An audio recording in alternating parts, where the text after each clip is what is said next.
Hi, I'm Ken. And I'm Dee. And this is Antiques Freaks. And I have no idea what's happening. Because today, I have the notes. I've never felt more excited but scared. I am the man who has the notes. Okay, so today, we're going to be talking about Kewpie dolls. What? Are you kidding? No! Oh, no! Shit. I've never seen you look more betrayed. It's like you've slipped a knife in my ribs. What? When you acknowledge things, it gives them power.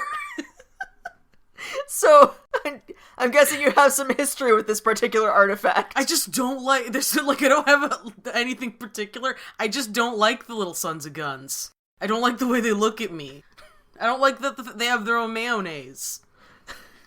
I just, like, you can point out anything about the Kewpie doll and I will look you in the eye and say, I don't like it. That's good, because that gives me a goal. Today, I will change your mind about Kewpie dolls. That's a lofty goal. Aim high, motherfuckers. I mean, aim for the star. I'm not saying it's impossible. Anything's possible, but it's an uphill climb. They're always naked. Yes. Perhaps some of our listeners are not familiar with the dreaded imps. And we might enlighten them. They must be really nervous now that I started with, they're always naked. So Kewpie dolls. The fuck is a Kewpie doll? The fuck is it? Other than ugly. It's a doll. Whoa. Did I just blow your fucking mind? Totally. It gets worse. They are cupids, hence the name Kewpie, Kewpie, in the form of chubby children. Ugh. I hated that.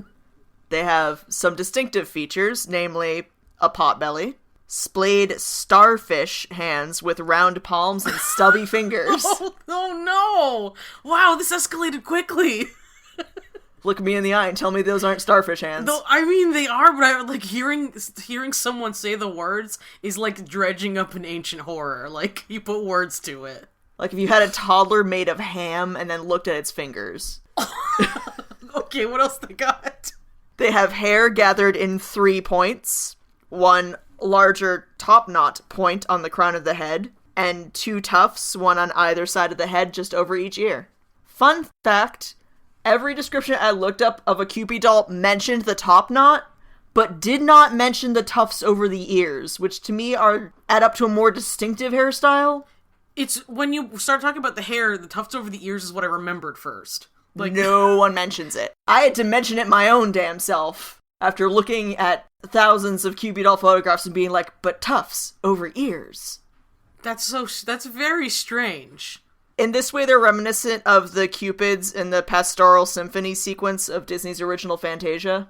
Okay. Which makes sense because those are also Cupids. But it does make me wonder, where the fuck did that 3-tuft hairstyle come from? Is it a Disney thing? Like Astro Boy was? No, because these predate Disney. Oh. These eldritch horrors go way back. The thing about Kewpie dolls that is probably the reason we're both having an instinctive aversion to them is because they have big cartoon eyes that are always looking to one side or the other. And they always have these weird little smiles like they know something you fucking don't. So you've got these naked, shifty-eyed, fat little creeps just smiling at you. No, okay, I don't know if you if you got notes on this, but I have to ask a question right out the gate. Are they the inspiration for the Campbell Soup kids? Because, like, visually they're very similar. They are visually very similar. I think the Campbell's kids are a knockoff, because Kewpies, as you will shortly find out, kind of defined advertising for a generation. Okay. Yeah, the eyes are the worst part, though, you're right. They also are, not always, but most often in their distinctive Kewpie pose, which is chin tucked in towards the chest, heels together, legs together, arms straight down by sides, with the hands out at 90-degree angles to splay those little starfish fingers. Dee is silently laughing with head down on desk. I emptied my mind of what I knew and started picturing them, like, fresh from your description, and, like, God. It's an image. And with the prominent potbelly thrust forward. And there it is. I'm broken. Oh, God. A horrible little pose for horrible little monsters. They come in a variety of sizes, literally any size from like an inch tall to several feet tall. I have heard tell of life-size ones. They get frightening. They're also made of various materials, anything from bisque to paper to vinyl to celluloid. Oh. And to something called composition, which we will get into later. Ah. Now, you're probably wondering, how did this monstrosity come to pass? God, am I ever. Did Japan have something to do with this? Honestly, they only come in towards the end. Oh, okay. Alright, I was gonna blame them for this. You can't blame everything on anime. As much as you want to. You cannot. Well, darn. We'll find something. Once upon a time, on June 25th, 1874, Rose O'Neill is born in Wilkes-Barre, Pennsylvania. Congrats, Rose. Happy birthday. At 3, her family relocates to rural Nebraska. That was a glow down, but okay.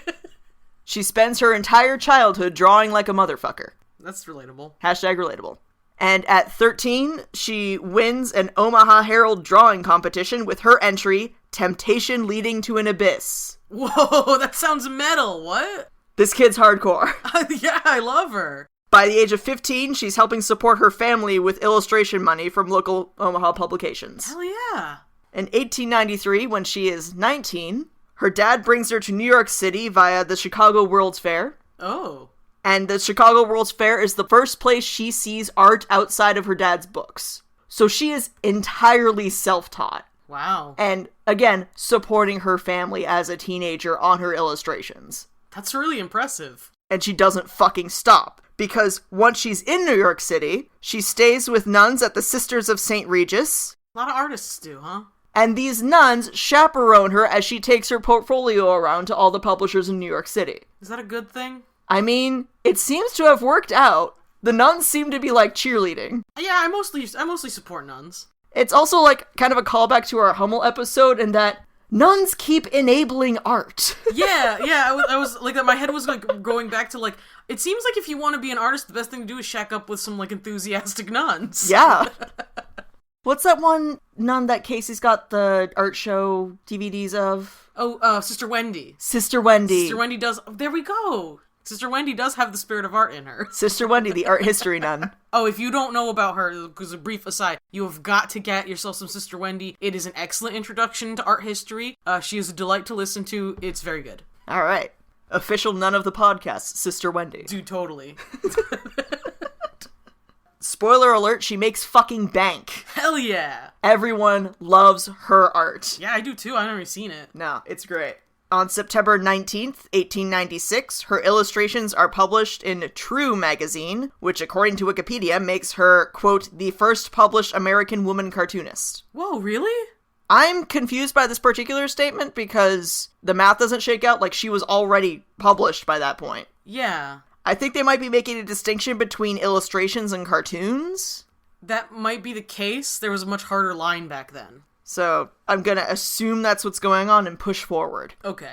She continues to have a brilliant career for years. Her biggest selling point is not only her incredible skill at rendering images, but also her versatility. She can go from, like, Kewpie doll cartoons to Gibbs and Girl realism in, like, a second. Whoa. She's incredible. She spends most of her time working from her home in Bonnybrook, which is the mansion she built with illustration money on her father's land claim. Hell yeah! She works from home because New York City offices don't have women's restrooms.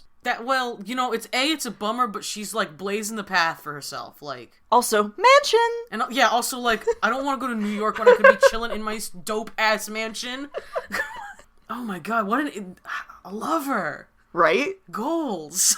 And in 1909, the Ladies' Home Journal editor asked her to draw a series of little creatures to illustrate some verse about cupids. But was the word used creatures? Creatures, that is a direct quote. That already explains so much. According to her autobiography, I thought about the Kewpies so much that I had a dream about them where they were all doing acrobatic pranks on the coverlet of my bed. Is she alright? So these things came to her in her nightmares. Well, yeah. And the Kewpie cartoons make their premiere in the Christmas issue of Ladies' Home Journal. and everybody loses their goddamn minds. Well, because their dreams are infested? America instantly falls in love with the Kewpie. What? Everyone is absolutely bazonkers over these things. So it was like love at first sight? Yes. Oh. Across the nation, and then across the globe. No. Oh, yes. So this is like a virus. Yes. Like, it got in her, and then she spread it. Yes. Jeez. Contagion 3, Kewpies. But she was so cool, how could she do this to me personally? Stick with me, my story gets better. Oh, boy. First, they make paper dolls to go in the magazines. Makes sense. Magazines are made of paper. Yeah, that was pretty popular for, like, kids and stuff in, like, Ladies' Home Journal. But Kewpies are so popular, someone wants to make them real. Make them three-dimensional. Make the Kewpies manifest. No! You speak it and you give it power. And after shopping the idea around to the dozens of toy companies who were at her door clamoring for the opportunity to make these things... Wow. She goes with the George Borgfeldt and Company in Germany. Oh, okay, alright, that cleared up at that last part. And in 1912, they start cranking out bisque Kewpie dolls. That's what I'm most familiar with, yeah. Quick note on bisque porcelain. We covered it somewhat in our porcelain miniseries. Basically, it's biscuit porcelain. It's unglazed. Yeah, fired without a glaze, right? Matte, soft finish. And, according to Wikipedia, bisque dolls are characterized by their realistic, skin-like matte finish. Hey, Wikipedia got an issue to take with that sentence. Yeah. Although, I feel like it helps keep us grounded in what a nightmare Kewpie dolls are. I guess it does. Well, like, definitely, like, I'm having some bad, like, sense memories. Yeah. So imagine gremlins I described at the top of this podcast, rendered in skin-like clay. Oh, no. I hate it. Anyway, O'Neill and her sister go to Germany to sculpt the original dolls and instruct the factories in how to paint them. Okay. So they are involved in the process and on top of it. So they're in charge. And the dolls are an instant sensation across the globe, particularly in Japan, where they become a mayonnaise brand. Okay, that part I did know about, yeah. Oh, you called the mayonnaise. Yeah. I've always wondered if it was good mayonnaise. We'll just have to go to Japan and find out. I've heard of worse reasons to do a thing. New Patreon goal. The royalties from Kewpie dolls net O'Neill $1.4 million in 1912 money. So today, that's over $35 million. Wait, the 1.4 million was in her money? Like, 1.4 was 1912 money. I don't think there were a lot of people who ever saw that kind of money. No. So she, in her Nebraska mansion, is doing pretty okay. She's pretty sweet, huh? Yeah. This makes her the highest paid female illustrator in the world at that time, to absolutely no one's surprise. It might make her the highest paid now. I mean, yeah. I think, like, I'm gonna call some old college buddies and be like, yo, do you know anyone who's made this? Holy shit. And the dolls, alongside those, she continues making Kewpie cartoons for magazines and what have you. So she retains the right to this. The rights to the Kewpie cartoons don't go to any particular magazine. So every single magazine has to come to her and be like, can we please publish one of your cartoons? So she's like a phenom at art and also like a business genius. Yeah, she's very adept in terms of copyright. Made the mistake to license to single magazines. Yeah, nope, she is not making that mistake. She's making $35 million fucking dollars. Holy hell. Yeah. According to Adina Solomon, writing for Smithsonian.com, the cartoons often mock elitist middle-class reformers, support racial equality, and advocate for the poor.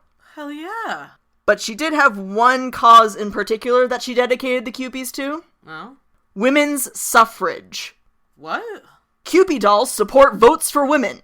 What? She has taken the most popular advertising property on the globe that she made herself, and she says, hey, you like these fucking dolls? You also like votes for women.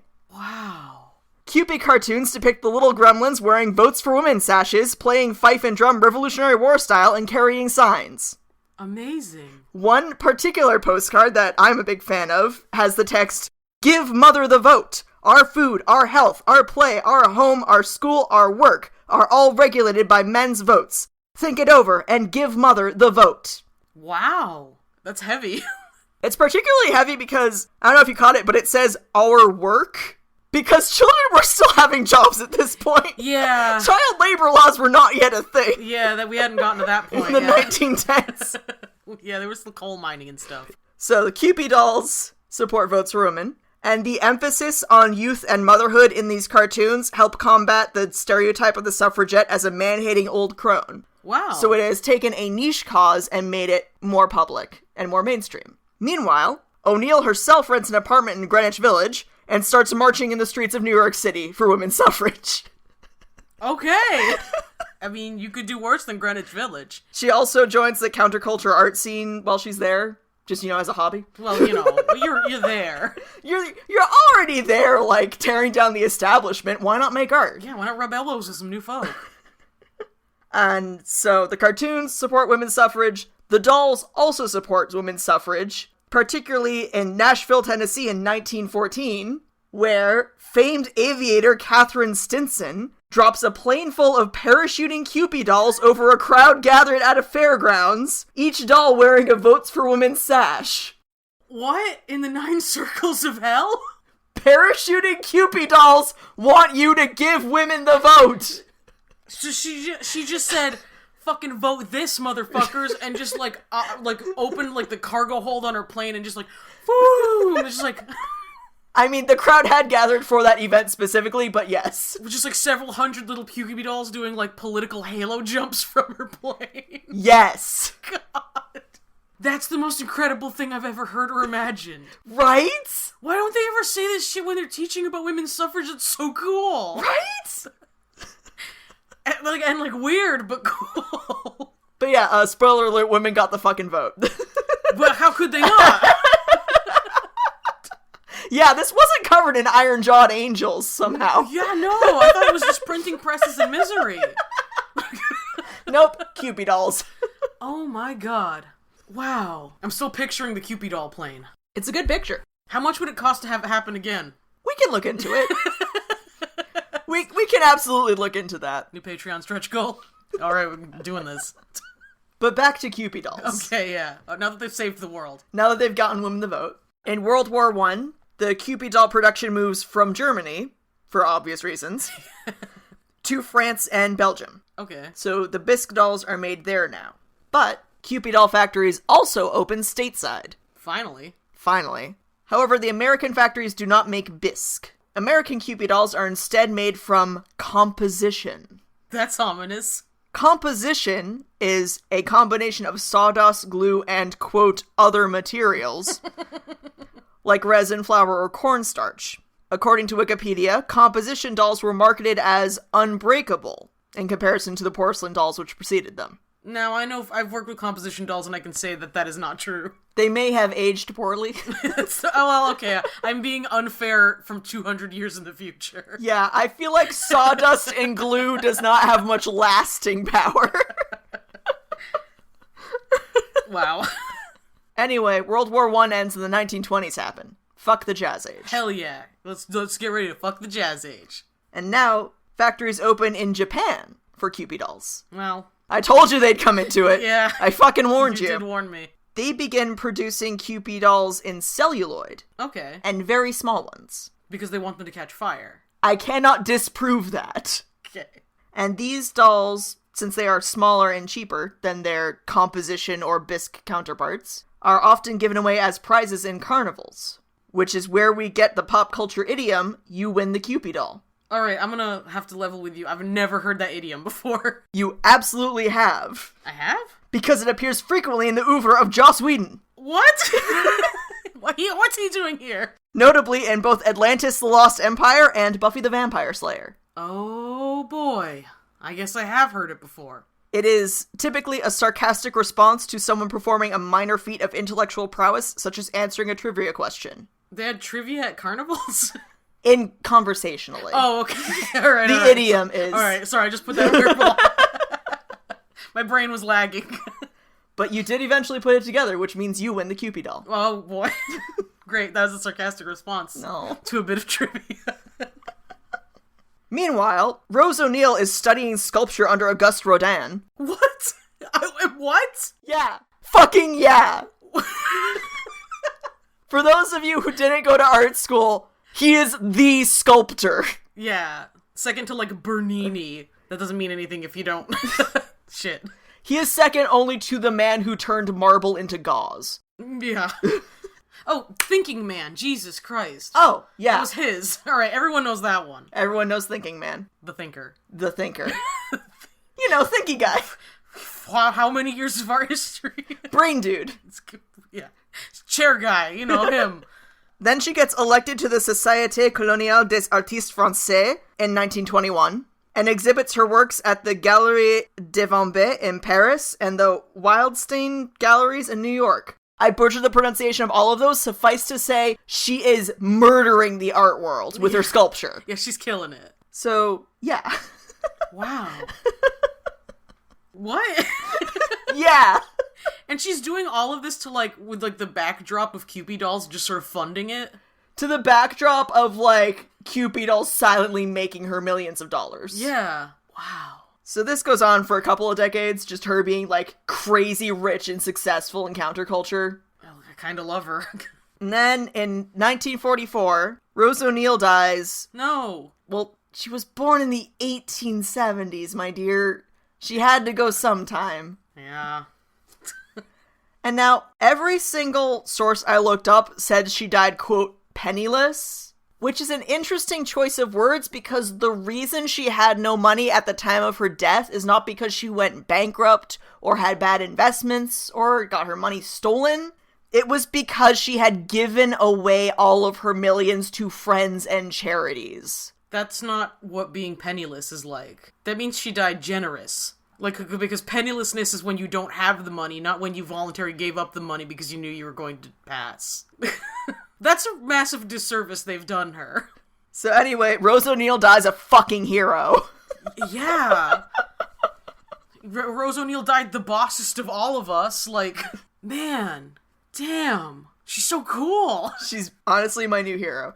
Yeah. Like, I'm like, fucking yeah. Like, she's got an autobiography, I think you mentioned. She does. I gotta go get that. Hell like, yeah. I need to know more about her. Every fucking detail. Now, O'Neill is tragically deceased. The horrible little gremlins, however, live on. Her legacy. Her legacy. It's not fucking destroying the Parisian art scene or women's suffrage. It's these dolls.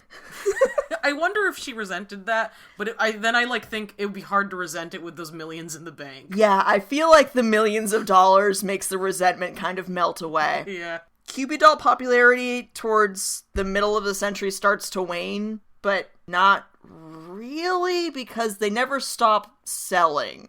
There's never a point where people stop buying Kewpie dolls. It's so ominous. That's so scary when you say it like that. Upon O'Neill's death, ownership of the brand passes to the Cameo Doll Company. Corporate shenanigans ensue, with the Cameo Company making wheels and deals with other toy manufacturing companies, creating contracts, breaking contracts because the Kewpie dolls they make aren't good enough, just back and forth, exacting demands. And this culminates in the 1976 burglarizing of the Cameo Company head's Brooklyn house. Whoa. And the theft of many original Kewpie doll molds and designs. What? Yeah. There was like a industry espionage burglary? And by some freak coincidence, the market is then flooded with Kewpie doll knockoffs. Whoa. That doesn't seem related. Who could have possibly foreseen? Conspiracy. According to CollectorsWeekly.com, collectors should be wary of cheap reproductions of vintage Kewpie dolls from this era. Yeah, I bet. Although, honestly, they're probably, like, collectible all over again soon. And for that Collectors Weekly, you win the Kewpie doll. Bringing it back around. And eventually, the Kewpie rights are granted to the company Jesco, which is where we stand today. They still make them. Kewpie doll production has never stopped since 1912. Shit!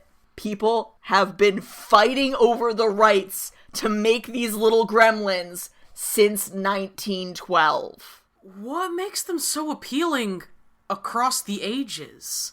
I blame the shifty little fucking eyes. It's the shifty little fucking eyes. They're like a nightmare that the Mona Lisa had. It's just because when I wheel back over it, I can almost see the appeal during its time, and I can see a little bit of the appeal just as like a quaint symbol of times gone by, but it's obviously bigger and stronger than that. I didn't have time to go into it here, but they're also like really popular tattoos. What? Why? They were very popular at the same time that Kewpie dolls were popular, like in the early 1900s. They were just like standard tattoo flash. And then they waned for a little bit when sales of Kewpie dolls waned, and now they're coming back as like retro irony shit. God, when will retro irony shit stop biting me in my ass? I feel like we've built our industry on retro irony shit. But I hate that, because I want it to be earnest retro shit. Irony is just what you call earnestness you're still trying to deny. No, that's good. Have you noticed that everything we start doing ironically, we do sincerely 3 months later? Yeah. Remember when we said hashtag out loud ironically? Oh, I still do that ironically. I've never switched. We're not, it's not, D, we're not ironic. Stop. We're not ironic. Away my defenses. Irony isn't real. I thought you were going to bring up when I ironically liked Hannah Montana. I was going to spare you that in our public forum. Well, I won't spare myself. I have to make amends for what I did. I feel like every time I'm in charge of research, I pick something, I'm like, here's something everyone's familiar with, a short, cute story that I can knock out in an afternoon, and it'll be fun and uncomplicated and simple, and we'll all have a nice, chill time. And then people start fucking dropping suffragette dolls out of planes, and suddenly... And burglarizing apartments. And suddenly it's 3 days later, and the Kewpie dolls are watching me from every corner. God, I'm gonna buy you like 20. No, don't do that. Yeah, that's a hell of a wild ride. Yeah.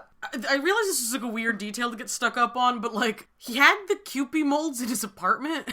Oh, that company head in particular was obsessive about maintaining brand integrity, which is why they kept breaking all those contracts with those other toy factories, because they were never up to his standards, and they all just got sick of negotiating with him.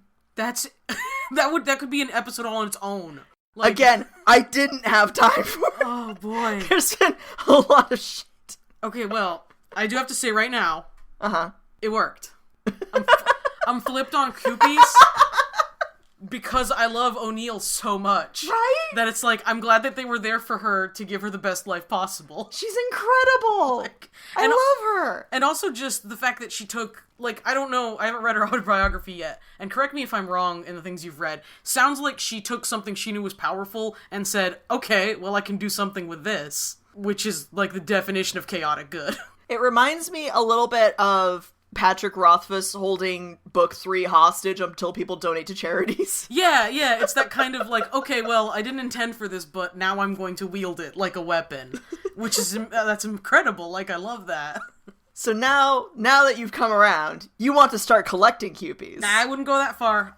I'll just stop hurling them against the wall. Here's how you can start collecting Kewpies. In case the hurling gets boring. I don't know whether to chalk this up to just mass production or the fact that they've never gone out of production, but Kewpies aren't that expensive, like relative to collectibles. Yeah. I haven't seen any prices quoted around at more than 1,000, and those are only like a couple of the incredibly early German bisque ones. Okay. Which makes sense because the German factory just like stopped. Yeah, well, World War I. Yeah.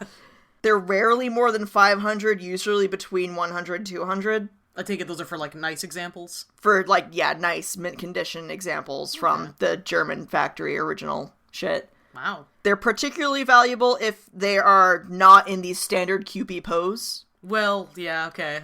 I didn't know actually until now that they came in anything but. They do, after a little while, because everyone, I guess, got sick of that one horrible little pose. But yeah, particularly if they are holding objects or in, like, any pose other than standing around with spider hands. Some tips for spotting genuine early Kewpies. They have a paper heart label over the heart. That may have torn off in the 100+ years since their production, but, like, if it's there, good sign. Yeah. They have O'Neill's signature on their feet. Oh. They have small blue wings painted on their backs. Very small, like just over the little baby shoulder blades. Wow. Because they are cupids, after all. That makes a lot more sense now that I knew that was there. And sometimes, but not always, they are marked made in Germany. Personally, I don't have a whole lot of interest in collecting the dolls. I do really want a Votes for Women postcard, but that's going to cost me $80. Well, see, I know that that's a lot for our budget because we're, the lower class, but... because we're begging for money on Patreon to keep our podcast solvent. Yeah.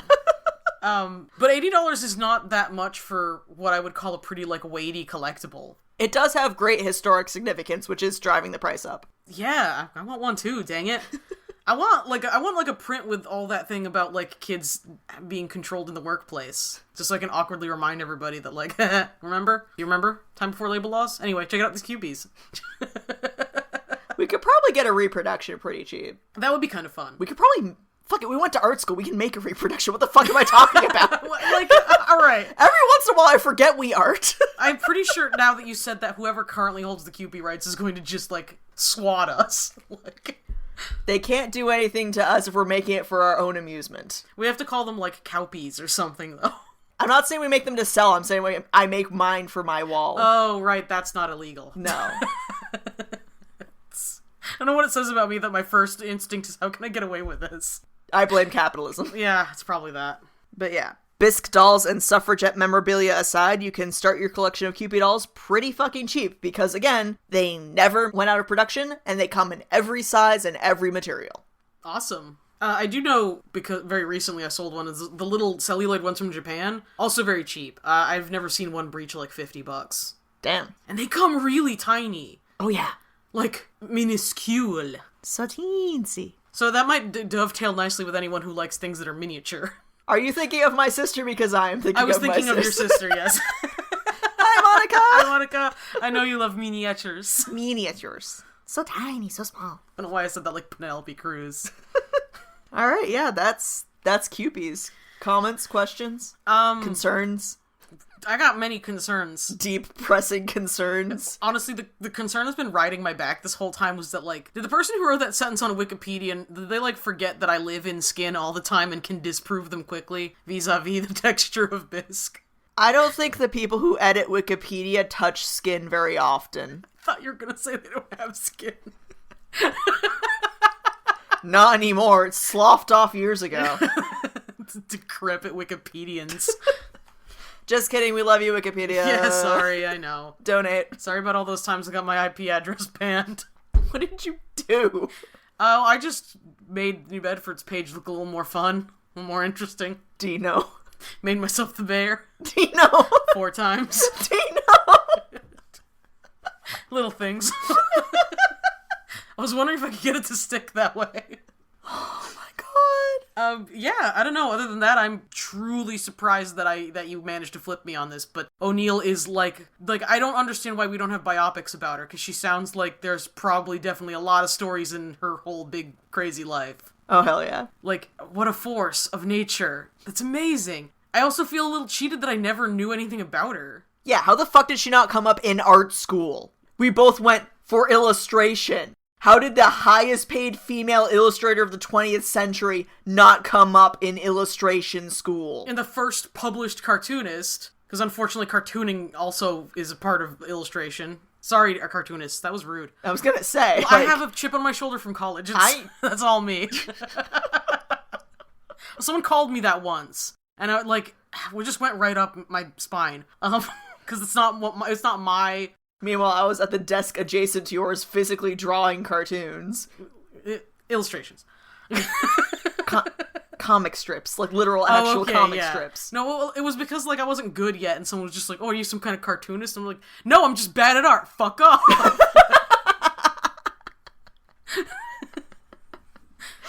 So that's all me. Sorry, cartoonists. Oh, man. Alright. Not even just, in college, but, most of us still actively, we're still active in what's going on in art and art history. I pursue it on my own, and again, I've never run into her. And I've studied Rodin! That seems like I got cheated. You know what? I'm gonna go ahead and say, yeah, you did get cheated. I got cheated. We all got cheated out of Rose O'Neill. We did. So I want your homework tonight, students, and I'm doing it too, is just go check out Rose O'Neill's artwork. Hell yeah. right now. Do it. But yeah, it's gonna blow your mind watching her go flip between, like, illustration and Kewpies. Yeah. Because, like, I would kill for that level of versatility. It's not easy to do. No. Oh, wow. Yeah. There's a reason she fucking exhibited in Paris. This is spectacular. And very, very experimental, which I'm surprised to see. That's amazing. This is incredible. Wow. This is fantastic audio for our podcast. Yeah, hey. This internet on tape. I'm just like, whoa, you guys should see this. It's cool. So while Dee's having an artistic awakening, I can tell you about sources. Okay, alright. Sources for this episode include Springfield's Rose O'Neill Museum is stuffed with Kewpies and history, an article on ozarksalive.com, the article Anti-Kewpie Dolls from collectorsweekly.com, the article The Prolific Illustrator Behind Kewpies Used Her Cartoons for Women's Rights by Adina Solomon on Smithsonian.com, the article Sample Prices for Collectible Kewpie Dolls from thesprucecrafts.com, and the Kewpie doll entry on Urban Dictionary, and a fuck ton of Wikipedia. Okay, so check out all those websites, by the way. I recognize them all, they're good. You left out one very interesting thing, which is that Kewpie Anatomy specifies that they are neither girl nor boy. They are just happy spirits. Oh yeah, I was unable to find a source for that particular cartoon, so I wasn't sure if that was like an aftermarket edition in terms of caption, but yeah, it does say, sorry. Kewpie elves are happy spirits, neither girl nor boy. Which I guess explains why they can just go around naked all the time with no consequences. Yeah, I mean, they're angelical, so it follows that would have been part of the reason. If there's anything we know about angels, it's that they're genderless rage machines. Genderless rage machines don't let anyone tell you other lies. There's a reason they had to say, please don't freak out. Be not afraid. Be not afraid! God, I'm gonna have like a whole separate podcast, my feelings on angels. Woo! If you would like to talk to us about Kewpie dolls and how fucking incredible Rose O'Neill is, please do. You can contact us directly, antiquesfreakspodcast@gmail.com. You can follow us on Tumblr, antiquesfreaks.tumblr.com, on Twitter, @antiques_freaks, and on Facebook, Antiques Freaks is the name of our page. We nabbed it. It's ours now. We're still proud. We also have a Facebook group, Antiques Freaks Friends, which honestly I prefer to the page because you guys get to post content there and it's not all up to us. Yeah. So we get to like sit back and fucking relax for once. Not to say I don't enjoy like helping out with research and stuff. Yeah, no, that's fun. But like it's also fun like when someone shows us, for example, an example of a crossed letter. If they post that to the Facebook group, everyone gets to see it and enjoy it. And it's very exciting. So we also have people like showing us their thrift store finds and like identifying weird science shit. It's a good time over in the Facebook group, so you should join it. We also have deleted scenes available on our Patreon at patreon.com/antiquesfreaks. And while you're there, you can also join the Random Vintage Postcard of the Month Club, where we send you a random vintage postcard every month. And they're a lot of fun to pick out. Sadly, no votes for women Kewpie dolls, but that would run me up a bit. That would get prohibitively expensive. But we do have, like, cute dolls and cartoons that make no goddamn sense anymore because everyone with that sense of humor died 100 years ago. My personal favorite. Those are my fave. Also, the ones that are just, like, early photo manipulations to make giant produce. Oh, you know what? Those are my favorite. But yeah, so thank you to all of our Patreon supporters for paying our hosting fees and sundry other podcast expenses. We love you. We love you all very much. And thank you to everyone for listening. Bye. Bye.